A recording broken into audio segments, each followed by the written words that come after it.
हर रोज हम दुनिया में अपने ज्ञान और अनुभव का योगदान करते हैं ताकि हम निर्णय ले सकें।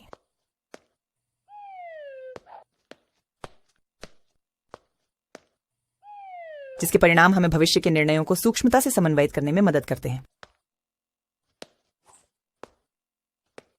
कॉरपोरेशन अपने उत्पादों को निर्माण और बाजार में लाने के फैसले करने में मदद के लिए उपभोक्ता परीक्षणों के परिणामों का उपयोग करते हैं। सबसे आकर्षक मूल्य सीमा पर विशेष बाजार खंडों को प्राप्त करने के लिए सबसे अधिक ग्राहकों को सबसे अधिक संभावित लाभ मिलेगा। सांख्यिकी गणित की वह शाखा है जिसका उपयोग संख्यात्मक डेटा का विश्लेषण करने के लिए किया जाता है ताकि हमें एक पैटर्न मिल सके जिस पर आधारित करके हम सूचित निर्णय ले सकें। एक विशेष उद्देश्य के लिए जो जानकारी संग्रहित की जाती है, चाहे वह संख्याओं के रूप में हो या विवरणों के रूप में, उसे डेटा कहा जाता है। आप सांख्यिकी का उपयोग अधिक समझने के लिए कर सकते हैं जिसका आपने संग्रह किया, जिसे फिर विश्लेषित और व्याख्या किया जा सकता है जो प्रारंभ में आपके पास था। सांख्यिकी का अध्ययन डेटा के संग्रहण, विश्लेषण, प्रस्तुतिकरण और व्याख्या को शामिल करता है। इसे अक्सर डेटा हैंडलिंग की प्रक्रिया कहा जाता है। आइए इस प्रक्रिया पर एक नजर डालें। यह एक गर्म ग्रीष्मकालीन दिन है। माया बेहद प्यासी हैं और उन्हें सचमुच एक ठंडा सोडा चाहिए। वह एक सड़क विक्रेता के पास जाती है एक मांगने के लिए, लेकिन व्यक्ति किसी भी बेचता नहीं। माया विक्रेता से बात करती है जो उसे बताता है कि यदि वह साबित कर सकती है कि बहुत सारे लोगों को सोडा खरीदने की उच्च मांग होगी तो वह अधिक स्टॉक शुरू करने लगेगा। माया को पहली चीज जो करनी होगी वह डाटा इकट्ठा करना है। वह या तो निरीक्षण करके या प्रश्नावली का उपयोग करके या इस मामले के बारे में अन्य लोगों द्वारा पहले से इकट्ठा की गई जानकारी का अन्वेषण करके यह कर सकती है। यदि माया स्वयं डेटा संग्रहित करती है तो इसे प्राथमिक डेटा कहा जाता है।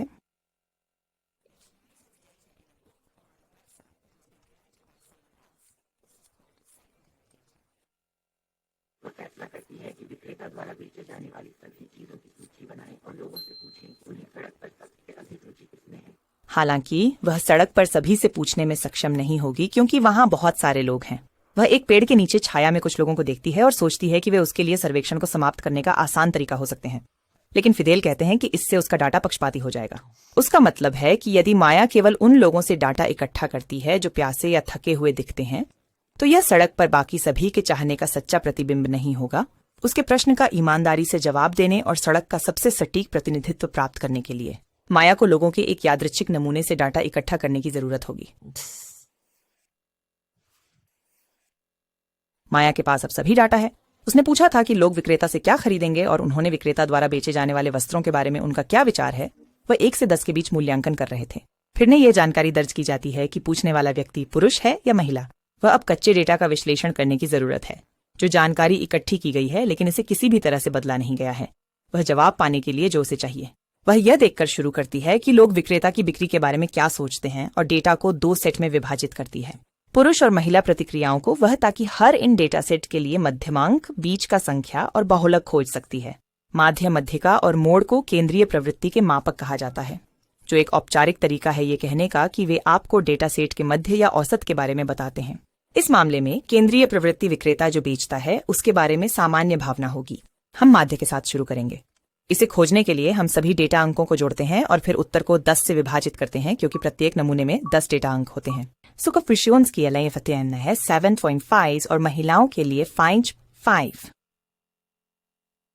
सबसे पहले हम डाटा बिंदुओं को सबसे छोटे से लेकर सबसे बड़े के आकार में व्यवस्थित करते हैं। फिर हम मध्य संख्या को ढूंढते हैं।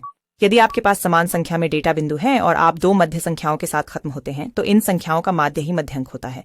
इसलिए पुरुषों के लिए 8 और महिलाओं के लिए 6। और अब मोड। डेटा सेट में सबसे आम मान पुरुषों के लिए 8 और महिलाओं के लिए 6 है। यदि हम डेटा सेट्स के मध्यमांक, बीच का संख्या और बहुलक पर नजर डालते हैं तो हम उनके सामान्य परिणामों की तुलना कर सकते हैं।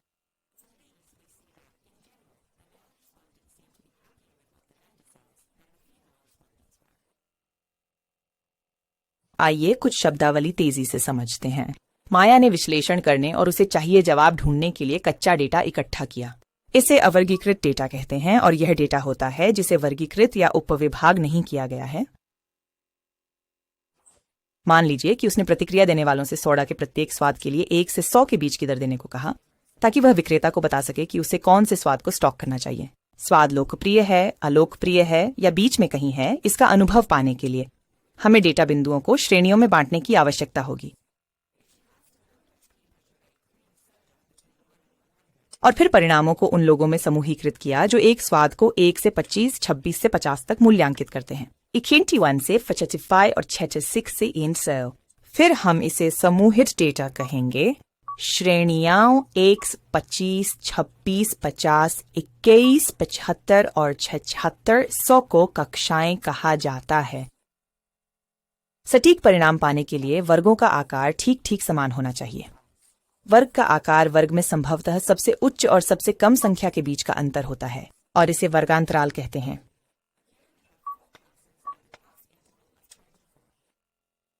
हमारे पास एक विशेष वर्ग में डेटा बिंदुओं की संख्या आवृत्ति कहलाती है।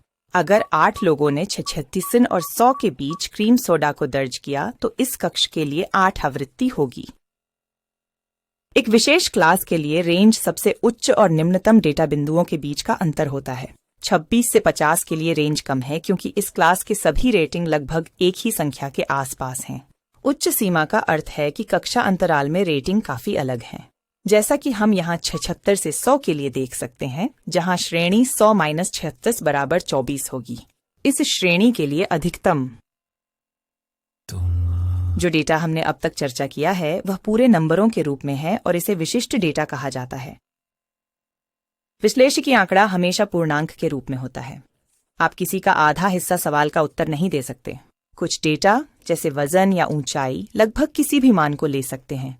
उदाहरण के लिए ये 3 दोस्त 105 टर्टेंटीज 102.1 हैं और 103.99999 सेंटीमीटर लंबाई।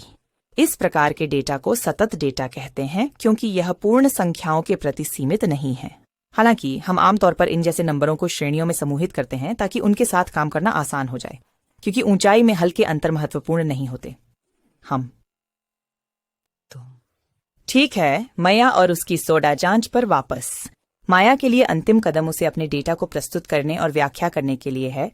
उसे डाटा को ऐसे व्यवस्थित करने की आवश्यकता है जो स्पष्ट रूप से मौजूदा पैटर्न्स दिखाए। फिर इनका उपयोग उन प्रश्नों का उत्तर देने के लिए करें जिनका उसे शुरू में था। क्या विक्रेता के पास अधिक सोडा स्टॉक करने की मांग है? माया अपने डाटा को प्रस्तुत करने के लिए ग्राफ का उपयोग करेगी। वह इसे बार ग्राफ, हिस्टोग्राम या फ्रीक्वेंसी पॉलीगॉन का उपयोग करके कर सकती है और उसे निर्णय लेना होगा कि उसके द्वारा इकट्ठा किए गए डेटा के लिए कौन सा प्रकार सबसे अच्छा काम करेगा। बार ग्राफ विभाजित डेटा या विभिन्न श्रेणियों में विभाजित डेटा को दिखाने के लिए उपयोग किए जाते हैं। हिस्टोग्राम का उपयोग निरंतर डेटा या डेटा प्रस्तुत करने के लिए किया जाता है जिसे वर्ग अंतराल में समूहित किया गया है। फ्रीक्वेंसी पॉलीगॉन हिस्टोग्राम से बनाए गए रेखा चित्र होते हैं। वे 2 अलग अलग डेटा सेट में पैटर्न की तुलना करने के लिए उपयोगी हैं। वह अपने डेटा को प्रस्तुत करने के लिए एक बार ग्राफ का उपयोग करने का निर्णय लेती है क्योंकि उसका डेटा विशिष्ट है और कैटेगरी में विभाजित किया गया है। इस ग्राफ से हम देख सकते हैं कि अधिकांश प्रतिसादकों ने संकेत दिया कि वे चाहते हैं कि विक्रेता अपने स्टैंड पर सोडा बेचे। तो वह अपने परिणामों को विक्रेता के पास ले जाती है जो सोडा की अधिक मात्रा स्टॉक करने के लिए सहमत होता है। जब सांख्यिकीय प्रक्रियाएं सही ढंग से पाली जाती हैं तो हम एक ईमानदार और विवेकी तरीके से वास्तविक जीवन के प्रश्नों का उत्तर दे सकते हैं।